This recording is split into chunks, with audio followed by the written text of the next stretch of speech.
3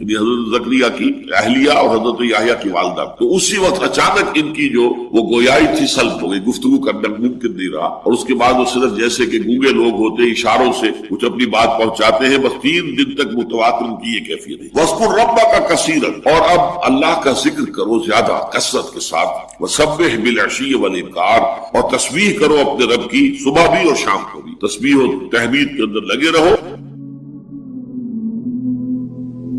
ہمارے ذہنوں میں جو معیارات بیٹھے ہوئے ہیں وہ کیا ہے؟ کامیابی پیسے سے ہے، کامیابی جائیداد سے ہے، کامیابی کاروبار سے ہے، کامیابی شہرت سے ہے، کامیابی اقتدار سے. یہ معیارات ہیں. جو جتنا دولت مند اتنا کامیاب، جو جتنا مشہور اتنا کامیاب، جو جتنا پاپولر اتنا کامیاب، جو حکومت پر پہنچ گیا کامیاب، جس نے بڑا کاروبار جما لیا کامیاب، جس نے بہت جائیداد بنا لی کامیاب. یہی ہے اصل میں ساری بس کی گانٹھ. جو تصور کامیابی کا ہوگا اسی کے مطابق آپ کی بھاگ دوڑ ہوگی، اسی کے لیے جد و جہد ہوگی، اسی کے لیے توانائیاں صرف ہوں گی، اسی کے لیے دن رات کی مشقت ہوگی. یہ ہے اصل شے جس کی یہاں نفی ہو رہی ہے. کامیابی دولت سے نہیں، کامیابی شہرت سے نہیں، کامیابی اقتدار اور طاقت اور حکومت سے نہیں، بلکہ کامیابی ہے ایمان سے، عمل صالح سے، تواصی بالحق سے، تواصی بالصبر سے. آپ غور کیجئے اس نقطہ نظر کا، اس ایٹیچیوڈ کا، یہ جو مینٹل ایٹیچیوڈ ہے، اس کا بدل جانا ہی انسانی شخصیت کے اندر انقلاب برپا کرے گا. اب آپ کا نتیجہ کیا نکلا؟ اگر تو دولت سے کامیابی ہوتی تو قارون بہت کامیاب تھا، اگر حکومت سے کامیابی ہوتی تو فرعون اور نمرود بہت کامیاب تھے. کامیابی ان سے نہیں ہے. کامیابی انسان دولت میں قارون کی دولت تک پہنچ جائے اور دنیا میں دبدبہ اور اقتدار اور سلطنت اور حکومت کے اعتبار سے وہ نمرود اور فرعون کا مقام حاصل کر لے. وہ ناکام ہے، خائب ہے، خاسر ہے، برباد ہے. اور ابو ذر غفاری کامیاب ہے، چاہے ان کے پاس کچھ نہیں تھا، جھونپڑی تک نہیں تھی، کوئی گھر نہیں تھا. حضور نے فرمایا ہے اللہ کے کچھ بندے ایسے ہوتے ہیں جو کسی محفل میں جانا چاہیں تو انہیں اجازت نہ ملے، جو کہیں اگر رشتہ کرنا چاہے کوئی ان سے رشتہ کرنے کو تیار، کہیں کوئی سفارش کرنا چاہے تو ان کی کوئی بات ہی نہ سنے. لیکن اللہ کے ہاں ان کا وہ مقام ہے کہ اگر بھولے سے بھی کسی بات پر قسم کھا بیٹھتے تو اللہ ان کی قسم کی لاج رکھتا ہے. یہ ہے فرق. یہ جان لیجیے اچھی طرح. اس بات کا مان لینا آسان ہے، اس پر سبحان اللہ کہنا آسان، لیکن اس کے مطابق آپ کے اپنے ذہن کا بدل جانا بہت مشکل ہے. اس لیے کہ ہم متاثر ہوتے ہیں اپنے ماحول سے. وہ بڑا محل ہے، دیکھ کر ایک دفعہ جھجری آتی ہے، وہ بڑی سی 20 فٹ لمبی کار سناٹے کے ساتھ آپ کے پاس سے گزر گئی. ایک دفعہ اعصاب کے اندر ارتعاش ہوتا ہے، محسوس ہوتا ہے بڑے یہ نصیبے والے لوگ ہیں، بڑے خوش نصیب، بڑے کامیاب. حالانکہ کچھ معلوم نہیں کہ یہی سب سے بڑی بد نصیبی ہو سکتا ہے کہ یہی سب سے بڑی ناکامی. اگر ذہنوں میں یہ بات بیٹھ جائے کامیابی کس شے سے. یہی وجہ دیکھیے قرآن مجید میں بارہا آپ دیکھیں اولئک ھم المفلحون، یہ ہے لوگ کامیاب ہونے والے. آج یہ آپ نے نماز میں وہ آیات سنی، یا ایھا الذین آمنوا ارکعوا واسجدوا واعبدوا ربکم وافعلوا الخیر لعلکم تفلحون. اے ایمان والو، رکوع کرو، سجدہ کرو، اپنے رب کی پرستش اور بندگی کرو اور اچھے کام کرو تاکہ تم کامیاب ہو جاؤ. تو کامیابی کن چیزوں سے ہے؟ یہ ہے سب سے بڑا سبق. یہ ہمارے دل میں اگر بات بیٹھ جائے، ٹھک جائے، تو زندگی بدل جائے گی. صبح و شام بدل جائیں گے، نقشے بدل جائیں گے، بھاگ دوڑ کا رنگ بدل جائے گا، ویلیو سٹرکچر بدل جائے گا.